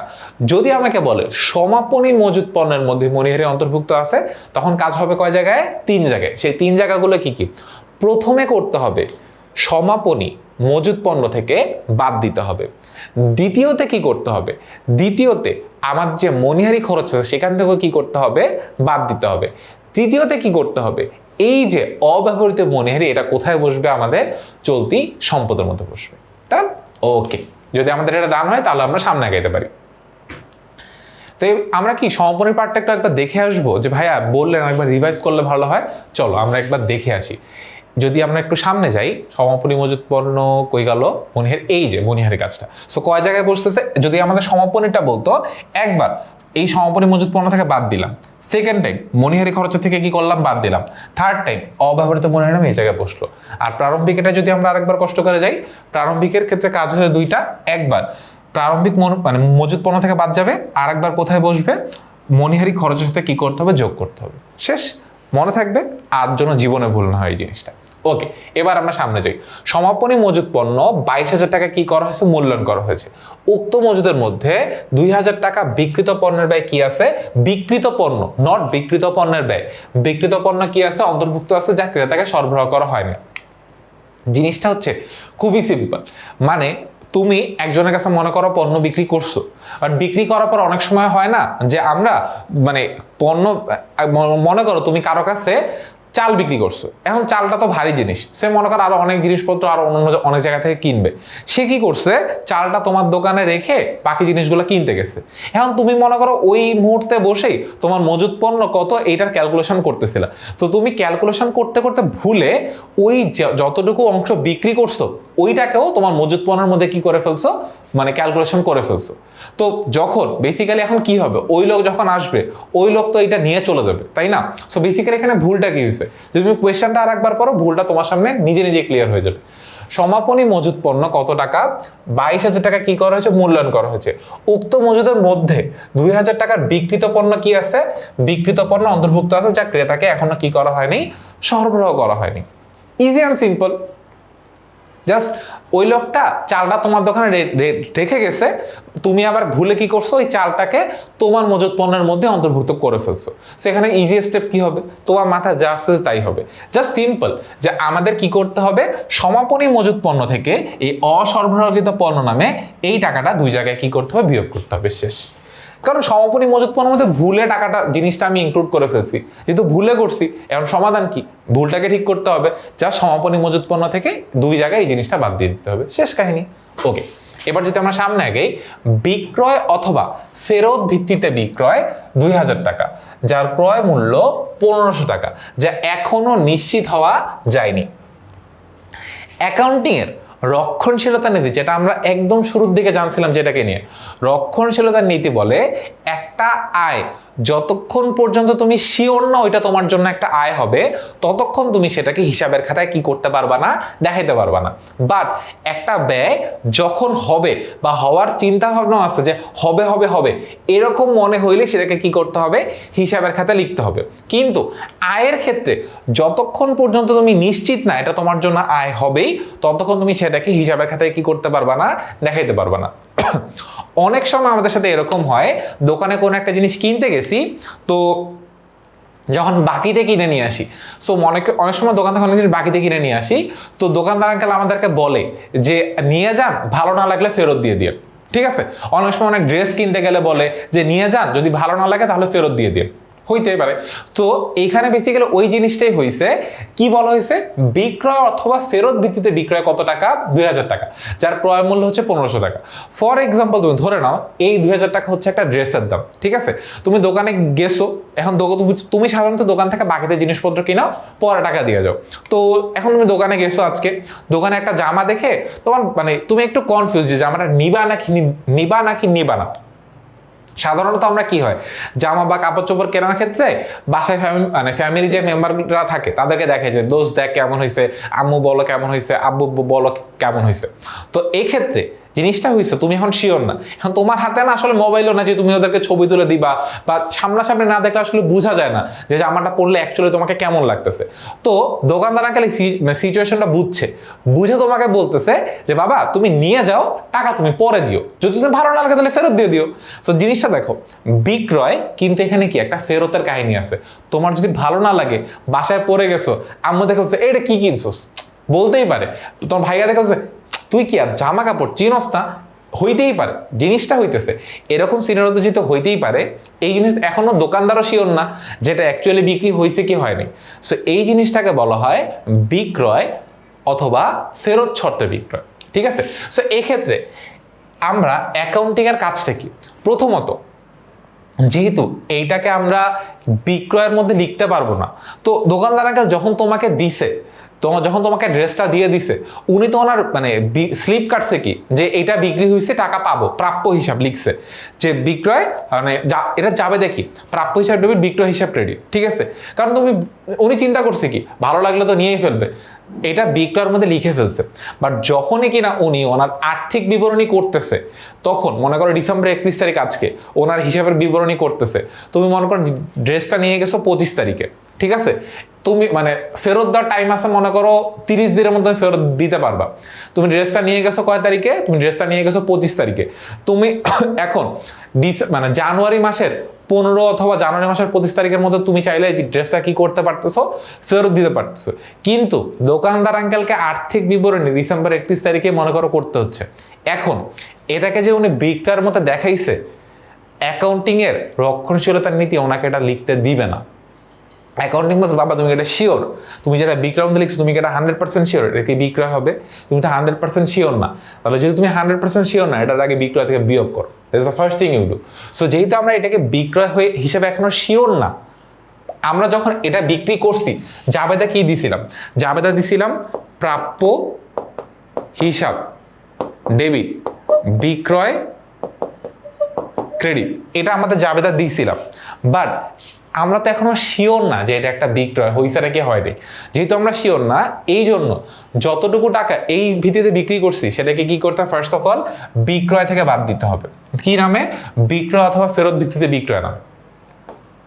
সেকেন্ডে কি করতে হবে? আমাদের প্রাপ্য হিসাব থেকেও বিক্রি কি করতে বাদ দিতে হবে। তার কারণ আমি বিক্রয়ের মধ্যে লিখছি, প্রাপ্য হিসাবের মধ্যে লিখছি এই টাকার অ্যামাউন্ট। সো আমাদের ফার্স্ট কাজ কি করতে হবে? এই দুই জায়গা থেকে এই টাকাটা বিয়োগ করতে হবে। একবার করলাম কার থেকে? বিক্রয় থেকে। আর একবার করবো কার থেকে? প্রাপ্য হিসাব থেকে। ওই জামার বিক্রয় মূল্য কি করতে হবে? বিয়োগ করতে হবে। এরপর মানে ওই জিনিসটা তো আমি আসলে বিক্রি করিনি, বিক্রি না করলে ওইটা আমার জন্য আলটিমেটলি কি? সমাপনী মজুত পণ্য। মানে তুমি যদি জানুয়ারির 25 তারিখে ওই ড্রেসটা ওনাকে যা ফেরত দাও, তাহলে ওই ড্রেসটা ওনার জন্য কি হবে? বিগত বছরের সমাপনী মজুদ হবে। তাহলে কি করতে হবে? এই যে ক্রয় মূল্যটা, এই ক্রয় মূল্যটাকে সমাপনী মজুদ পণ্যের মধ্যে কি করতে হবে? যোগ করতে হবে। ঠিক আছে, সমাপনী মজুদ পণ্য যে দুই জায়গায় বসে, ওই দুই জায়গায় এই ক্রয় মূল্যটাকে কি করতে হবে? যোগ করতে হবে। শেষ। এটা হচ্ছে যদি আমাদেরকে কোয়েশ্চেনে বলে বিক্রয় অথবা ফেরত ভিত্তিতে বিক্রয়, সেক্ষেত্রে কিন্তু একবার দুইটা মূল্য দেওয়া আছে। যে বিক্রয় মূল্যটা সেটা একবার বিক্রয় থেকে বাদ যাবে, আর একবার প্রাপ্য হিসাব থেকে বাদ যাবে। আর যেটা ক্রয় মূল্য সেটা সমাপনী মজুদ পণ্যের মধ্যে কি হবে? যোগ করতে হবে। শেষ। ওকে, এবার আমরা সামনে আগে মুনাফাবিহীন বিক্রয়, খুবই ইন্টারেস্টিং, খুবই ফ্যান্টাস্টিক একটা জিনিস। সো মুনাফাবিহীন বিক্রয় যাবে দেখি বিক্রয় ডেবিট, ক্রয় ক্রেডিট। সো নর্মালি আমরা ক্রয়কে কোন দিকে বসাই? ডেবিট দিকে বসাই। বিক্রয়কে কোন দিকে বসাই? ক্রেডিট দিকে বসাই। বাট মুনাফাবিহীন বিক্রয় বললেই জাবেদাটা উল্টায় যাবে। বিক্রয় বসবে ডেবিট দিকে, ক্রয় বসবে ক্রেডিট দিকে। সো বিক্রয় যখন ডেবিট দিকে বসে তখন সেটা বিপরীত আয় বোঝায়, আর ক্রয় যখন ক্রেডিট দিকে বসে তখন সেটা কি বোঝায়? বিপরীত ব্যয় বোঝায়। সো সিম্পলি কি করতে হবে? একবার ক্রয় থেকে বাদ, আর একবার বিক্রয় থেকে বাদ। সো মুনাফাবিহীন বিক্রয় আমাকে কোয়েশ্চেনে বললে একবার বিক্রয় থেকে বাদ দিতে হবে, আর একবার কি করতে হবে? ক্রয় থেকে বাদ দিতে হবে। শেষ। একবার বিক্রয় থেকে বাদ, আর একবার ক্রয় থেকে বাদ। মুনাফাবিহীন বিক্রয় বললে এই কাজটাই করতে হবে, আর কোনো কাজ নেই। এবার যদি আমরা সামনে আগে 9 নাম্বার, বাকিতে পণ্য বিক্রয় 5000 টাকা, পণ্য ক্রয় 3500 টাকা এখনো হিসাবভুক্ত হয়নি। সো বেসিক্যালি আমার এখানে বুঝাইছে বাকিতে পণ্য বিক্রয়, আর একটা বুঝাইছে কি? বাকিতে পণ্য ক্রয়। সো বাকিতে পণ্য বিক্রয় করলে জাবেদা কি হয়?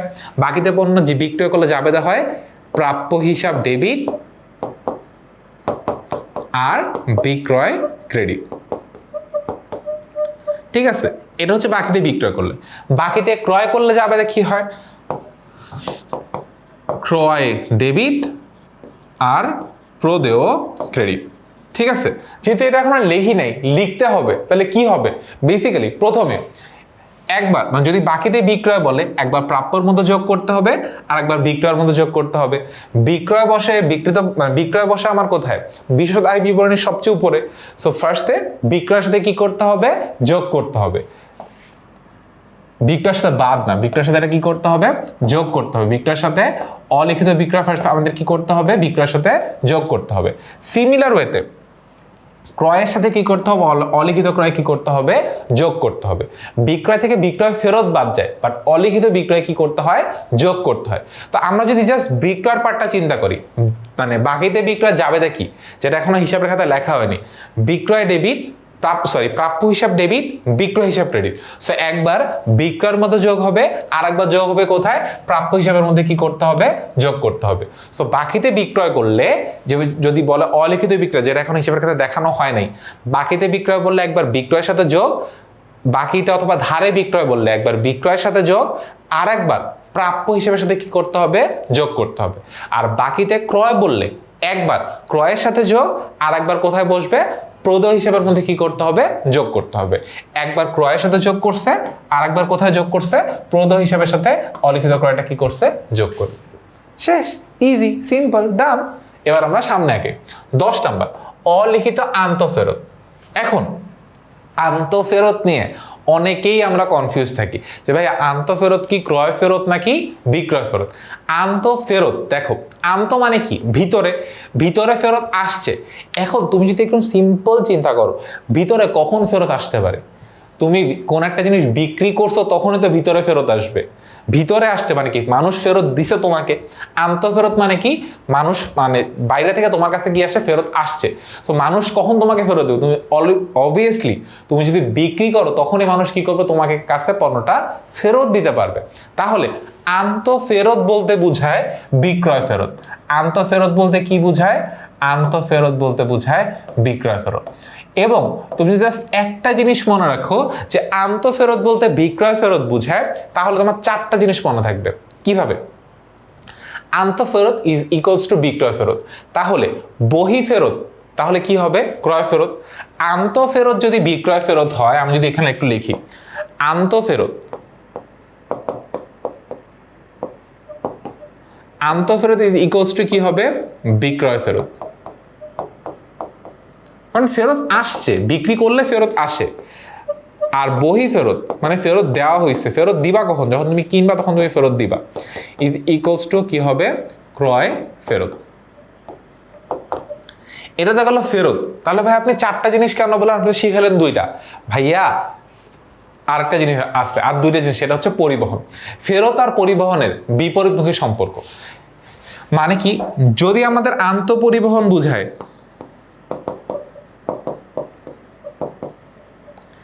আন্তঃপরিবহন ইজ ইকুয়ালস টু কি হবে, ক্রয় পরিবহন।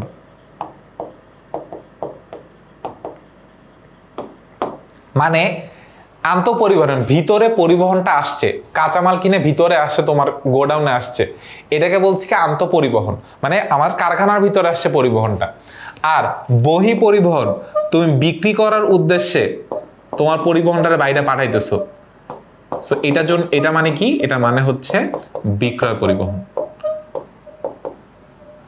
ভাই এটা কেন লাগে, লাগে এর জন্যই, কারণ হচ্ছে এই ক্রয় পরিবহন বা আন্তঃপরিবহন বসে হচ্ছে বিক্রিত পণ্যের ব্যয়, আর এই বহি পরিবহন বা বিক্রয় পরিবহন বসে কোথায়, আমাদের পরিচালন ব্যয়। যদি তুমি ওয়ার্ডিং না বুঝো তাহলে ভুল জায়গায় ভুল জিনিস লিখে আসবা, আর ভুল জায়গায় ভুল জিনিস লিখে আসা মানেই মার্কস কাটা যাবে। সো এই ভুলটা করা যাবে না।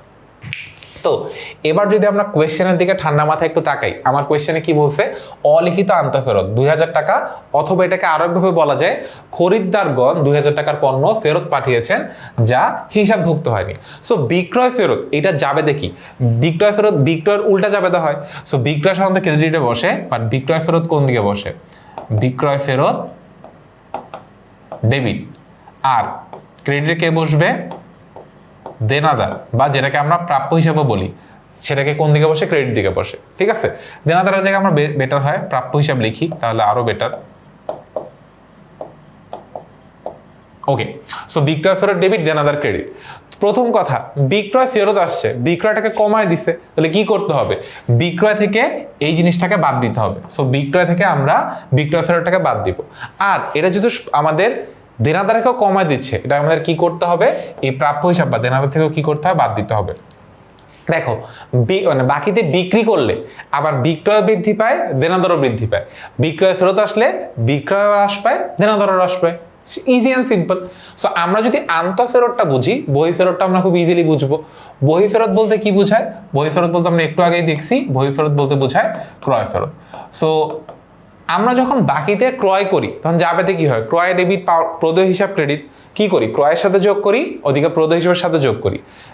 যখন আমাকে বলছে বহি ফেরত মানে ক্রয় ফেরত, তাহলে যাবেতে কি হবে, ক্রয় ফেরতে যাবেতে যদি সিম্পল নিচে লিখি ক্রয় ডেবিট দিকে বসে, তাহলে ক্রয় ফেরত ক্রেডিট দিকে বসবে, তাহলে ডেবিটে কে বসবে, ডেবিটে বসবে হচ্ছে প্রদেয় হিসাব ডেবিট, আর ক্রয় ফেরত বা বহি ফেরত যেটাই লেখো না কেন ওইটা কি হবে, ক্রেডিটে বসবে।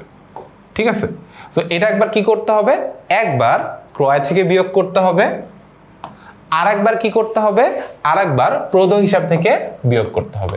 মানে যদি তুমি বাকিতে ক্রয় বুঝো তাহলে ক্রয় ফেরতও বুঝবা। বাকিতে ক্রয় করলে যা হয়, ক্রয় ফেরত দিলে তার ঠিক অপোজিট জিনিসটা হয়।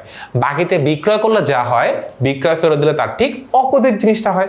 সিম্পল এতটুকু মাথায় রাখলে তোমার জন্য পুরো ফ্রেমওয়ার্কটা চিন্তা করা অনেক বেশি ইজিয়ার হবে। ওকে, যদি আমরা এটা বুঝে যাই তাহলে আমাদের last but not the least আজকের জন্য সেই জিনিসটা হচ্ছে ক্রয় ও বিক্রয়ের মধ্যে 15% কি আছে, ভ্যাট অন্তর্ভুক্ত আছে। যদি আমাদেরকে কোনো একটা জায়গায় বলে দেয় ভ্যাট অন্তর্ভুক্ত আছে, সেটা সিম্পল জাবেদার মধ্যে বলুক বা অন্য যে কোনো ম্যাথেই বলুক, ভ্যাট অন্তর্ভুক্ত থাকলে এই 15% উল্লেখ করা না থাকলেও আমাদের ধরে নিতে হবে ভ্যাট 15%। এবং সেক্ষেত্রে ভ্যাটের ক্যালকুলেশনটা হচ্ছে মানে কত টাকা ভ্যাট, এটা ক্যালকুলেট করতে হবে গুণ 15 ভাগ 115 করে। যখনই কিনা আমার কোনো একটা অঙ্কে ভ্যাট অন্তর্ভুক্ত এই পার্টটা বলে দেয়, সেক্ষেত্রে আমার ভ্যাটটা ক্যালকুলেশন করতে হয় গুণ 15 ভাগ 115 করে। ঠিক আছে, এটা কিন্তু পণ্যের ক্ষেত্রে, সম্পদের ক্ষেত্রে যদি এভাবেই ক্যালকুলেট করতে হয়, কিন্তু সম্পদের ক্ষেত্রে আমরা ভ্যাটের টাকাটাকে আলাদা করে দেখাই না, সম্পদের মূল্যের সাথে যোগ করে দেখাই। এটা কিন্তু অনেক important for MCQ and CQ এর জন্য, বাট আমরা আপাতত মানে পণ্য নিয়ে কথা বলি। ওকে, তো আমরা ফার্স্ট অফ অল এখানে ভ্যাটের ক্যালকুলেশনটা করতে হবে। সো আমাদের এই ক্রয় 1,38,000 এটার মধ্যে ভ্যাট কি আছে, অন্তর্ভুক্ত আছে। বিক্রয় 3,91,000 এটার মধ্যে কি আছে, ভ্যাট অন্তর্ভুক্ত আছে। এখানে ভ্যাটটা আমরা কেমনে ক্যালকুলেট করব, এই 1,38,000 কে আমরা যদি গুণ 15 ভাগ 115 করি তাহলে আমরা ক্রয় ভ্যাটটা পাবো। এই 3,91,000 কে 3,91,000 গুণ 15 ভাগ 115 করলে আমরা কি পাবো, ভ্যাটের টাকাটা পাবো। সো আমরা যদি একটু টাকাটার দিকে তাকাই, যে 1 লাখ মানে ফার্স্ট অফ অল 3,91,000 থেকে গুণ 15 ভাগ 115 করে ভ্যাটের টাকা কত পাইলো, 51,000 টাকা পাইলো। এই বিক্রয় ভ্যাটটা কার থেকে বাদ দিতে হবে, বিক্রয় থেকে বাদ দিতে হবে। আচ্ছা, এরপর যদি আমরা ক্রয়ের ভ্যাটটা ক্যালকুলেট কেমনে করলো, 1,38,000 কে গুণ 15 ভাগ 115 করে কত টাকা পাইলো, 18,000 টাকা পাইলো। এই যে ক্রয় ভ্যাটটা কি করতে হবে, ক্রয় থেকে বাদ দিতে হবে। সো বিক্রয় ভ্যাট বিক্রয় থেকে বাদ, ক্রয় ভ্যাট ক্রয় থেকে বাদ। সো বিক্রয় ভ্যাট যদি বিক্রয় থেকে বাদ হয়, ক্রয় ভ্যাট যদি ক্রয় থেকে বাদ হয়, এবং কাজ যদি এতটুকুই হইতো তাহলে তো জীবনটা অনেক সহজ হয়ে যেত। বাট না, ফার্স্ট কাজ এতটুকু, বাট সেকেন্ড আর একটা কাজ আছে। তোমাকে আবার এখানে একটা জিনিস সতর্ক করে দিই, এই সেম অঙ্কে যদি আমাদের ওই যে আগুনে বিনষ্ট পণ্য সমন্বয়টা থাকে, সমাপনী মজুত পণ্য যার মধ্যে আগুনে বিনষ্ট পণ্য অন্তর্ভুক্ত আছে, বীমা কোম্পানি দাবিতে সম্মত হয়েছে, বি কেয়ারফুল অ্যাবাউট দ্যাট। তুমি ভ্যাটের টাকাটা আগে মাইনাস করতেছো, তারপরে তুমি আগুনে বিনষ্ট পণ্যের ওই টাকাটা লিখতেছো, মানে ওই টাকাটা মাইনাস করতেছো। ভুলও যেন এমন না হয় তুমি আগে আগুনে বিনষ্ট পণ্যের টাকাটা মাইনাস করছো, তারপরে ভ্যাট ক্যালকুলেশন করতে গেছো। দেখো, অনেক সময় এই ধরনের অঙ্ক যদি অনেক কঠিন করতে যায়, সেক্ষেত্রে ফার্স্ট অফ অল এরকম তো ক্রয় বিক্রয় বলে দেয়, এরপরে বলে ধারে ক্রয় আছে, ধারে বিক্রয় আছে, আবার বিক্রয় ফেরতও আছে। সো ফার্স্ট অফ অল যদি আমাদের অঙ্কটা এরকম থাকে যে আমার অঙ্কে ক্রয় বলা আছে, অলিখিত ক্রয় বলা আছে, আবার ক্রয় ফেরতও বলা আছে, তো আমাদের কি করতে হবে, ফার্স্টে আমরা লিখবো ক্রয়, ক্রয়ের সাথে অলিখিত ক্রয় যোগ করব, এরপর এখান থেকে ক্রয় ফেরতটা বিয়োগ করব, তারপরে আমরা কি করব, ভ্যাটের ক্যালকুলেশনটা করব। ভ্যাটের ক্যালকুলেশন হয়ে গেলে তারপরে আমরা কি করব, আগুনে বিনষ্ট পণ্যের টাকাটা কি করব, মাইনাস করব। বিক্রয়ের ক্ষেত্রেও সেম, বাট বিক্রয়ের ক্ষেত্রে আগুনে বিনষ্ট পণ্যের টাকাটা কোনো ভ্যালু অ্যাড করে না। বাট বিক্রয়ের ক্ষেত্রে যদি আমাদের সেম কোয়েশ্চেনে বিক্রয় থাকে, ধারে বিক্রয় থাকে, বিক্রয় ফেরত থাকে, ফার্স্টে বিক্রয় লিখবো, এর সাথে ধারে বিক্রয় যোগ করব, এখান থেকে অলিখিত বিক্রয় বা এখান থেকে বিক্রয় ফেরত কি করব, বিয়োগ করব, তারপরে কি করব, ভ্যাটের ক্যালকুলেশন করব। সো ভ্যাটের যদি আমাদের বলে ভ্যাট অন্তর্ভুক্ত, তাহলে গুণ 15 ভাগ 115 করে ভ্যাটের ক্যালকুলেশনটা আমাদের করতে হবে। বাট এর পরেও একটা কাজ আছে, সেই কাজটা হচ্ছে ভ্যাটের এই ওভারঅল ক্যালকুলেশনটা থেকে আমাদের একটা জের আসে, সেই জেরটার নাম হচ্ছে ভ্যাট চলতি হিসাবের জের। এখন এই ভ্যাট চলতি হিসাবের জের চলতি সম্পদেও বসতে পারে, চলতি দায়েও বসতে পারে। তাহলে ভাইয়া আপনি এইখানে চলতি দায়ের মধ্যে কেন লিখছেন? সিম্পল এবং সহজ লজিক বুঝাই। দেখো, ক্রয় ভ্যাট, ক্রয় যেদিকে ভ্যাটের টাকা সেদিকে, যদি তুমি জাবেদা করো ক্রয় ভ্যাটের টাকাটা কোন দিকে বসে? ডেবিট দিকে বসে, ঠিক আছে? ক্রয় ভ্যাট কোন দিকে বসে? ডেবিট দিকে বসে। বিক্রয় যেদিকে ভ্যাটের টাকা, যদি তুমি জাবেদায় চিন্তা করো, বিক্রয় যেদিকে ভ্যাট সেদিকে, সো বিক্রয় ভ্যাটের টাকাটা কোন দিকে বসে? ক্রেডিট দিকে বসে, ঠিক আছে? এখন অ্যাকাউন্টিংয়ে যদি তুমি একদম সিম্পল লজিকও চিন্তা করো, মানে ডেবিট সাইড আর ক্রেডিট সাইড, ডেবিট সাইড হচ্ছে সম্পদের পাশ, ক্রেডিট সাইড হচ্ছে দায়ের পাশ। এখানে তাকায় দেখো তো কোন সাইডটা বড়, সম্পদের পাশ বড় নাকি দায়ের পাশটা বড়? সিম্পলি তাকাইলে বুঝতে পারতেছি আমরা দায়ের পাশটা বড়, ঠিক আছে? এই জন্য এটাকে কোন জায়গায় বসাইছে? আমাদের চলতি দায়ের মধ্যে বসাইছে। যদি এই অঙ্কে এরকম হইতো ডেবিট সাইডটা ক্রেডিট সাইড থেকে বড়, মানে ফর এক্সাম্পল ডেবিট সাইডে আছে 80,000, ক্রেডিট সাইডে আছে 50,000, ডেবিট সাইডটা যদি বড় হইতো তাহলে ভ্যাট চলতি হিসেবে টাকাটা কোথায় বসতো? আমাদের চলতি সম্পদের মধ্যে বসতো। এইটার কোনো ফিক্স নাই চলতি সম্পদে বসবে নাকি চলতি দায়ে বসবে, ডিপেন্ডিং আপন কোয়েশ্চেনে কি বলা আছে তার উপর ভিত্তি করে বসবে। এখানে যেমন অনেক সময় রেওয়া মিলে ভ্যাট চলতি হিসেবে একটা জের রেওয়া মিলের মধ্যে বলে দেয় এবং ওইটার উপর ভিত্তি করে আবার আমার এই সমন্বয়ের কিছু কাজ থাকে। ফর এক্সাম্পল এই অঙ্কের মধ্যে রেওয়া মিলে বলে দিছে ভ্যাট চলতি হিসাব, রেওয়া মিলে ডেবিট কলামে দিছে মনে করো 1 লাখ টাকা, ঠিক আছে? ডেবিট দিকে 1 লাখ টাকা আছে। তারপর এইখানে দেখলাম আমাদের ডেবিট দিকে কত আছে? 18,000 টাকা, সো 1,18,000। ক্রেডিট দিকে কত? 51,000 টাকা। সো কোন দিক বড়? ডেবিট সাইড বড়। তখন আমাদের ভ্যাট চলতি হিসেবে টাকাটা কোন দিকে বসতো? চলতি সম্পদ পাশে বসতো। আবার যেটা এইখানে হয়েছে ক্রেডিট সাইডটা মানে বিক্রয় ভ্যাটটা আমাদের ডেবিট সাইড থেকে বড়, মানে ক্রেডিট সাইডে 51 আছে, ডেবিট সাইড কত আছে? 18 আছে। যেহেতু আমাদের ক্রেডিট সাইডটা বড়, তাহলে আমাদের এই টাকাটা কোথায় বসবে? আমাদের চলতি দায়ের মধ্যে বসতেছে, ঠিক আছে? এবার আমরা যদি একটু সিম্পলি এখানে তাকাই, কি করছি? মাইনাস করছি। এখন তোমার প্রশ্ন, ভাই মাইনাস কেন করলেন? সিম্পল লজিক বোঝো। আমরা যখন ছোটবেলায় ম্যাথ শিখি বা ম্যাথ করি, আমাদের একটা জিনিস শেখানো হয়, প্লাসে প্লাসে প্লাস করবা, প্লাসে মাইনাসে মাইনাস করবা, মাইনাসে প্লাসে মাইনাস করবা, মাইনাস মাইনাসে কি করবা? প্লাস করবা। অ্যাকাউন্টিং এ এই সেম লজিকটা কাজ করে হচ্ছে এভাবে, ডেবিট ডেবিট কি করতে হবে? প্লাস করতে হবে, ডেবিট ক্রেডিট কি করতে হবে? মাইনাস করতে হবে, ক্রেডিট ডেবিট কি করতে হবে? মাইনাস করতে হবে, ক্রেডিট ক্রেডিট কি করতে হবে? প্লাস করতে হবে। দেখো এইখানে 51,000 আছে ক্রেডিট দিকে, 18,000 আছে ডেবিট দিকে। আমরা কি করব? ক্রেডিট ডেবিট মাইনাস করে দিব। যদি এরকম হইতো এটাও ক্রেডিট এটাও ক্রেডিট, তাহলে আমাদের অ্যাকাউন্টে কি করতে হয়? যোগ করতে হয়। তো এই জন্য এই টাকাটা এখানে কি করা হয়েছে? মাইনাস করা হয়েছে। এবং আমরা এরই সাথে আজকে যতগুলো আমাদের সমন্বয় বোঝার এজেন্ডা ছিল, অবজেক্টিভ ছিল, সবগুলা ক্লিয়ার করছি। আমরা শুরু করছি একদম সিম্পল সমাপনী মজুত পণ্যের দুইটা মূল্য থেকে। এরপরে আমরা শিখছি সমাপনী মজুত পণ্যের মধ্যে মনিহারি অন্তর্ভুক্ত থাকলে কি হয়। এরপরে আমরা শিখছি সমাপনী মজুত পণ্যের মধ্যে আগুনে বিনষ্ট পণ্য অন্তর্ভুক্ত থাকলে কি হয়। এরপরে আমরা শিখছি সমাপনী মজুত পণ্যের মধ্যে আগুনে বিনষ্ট পণ্য অন্তর্ভুক্ত প্লাস এখানে যদি বীমা দাবির কথা বলা থাকে সেক্ষেত্রে কি হয়। এরপরে আমরা অলিখিত ক্রয়, অলিখিত বিক্রয়, আন্তঃফেরত, বহি ফেরত সবগুলো শিখছি। এরপর আমরা এটাও শিখছি প্রারম্ভিক মজুত পণ্যের মধ্যে মনিহারি অন্তর্ভুক্ত থাকলে কি হয়, এটাও আমাদের ডান।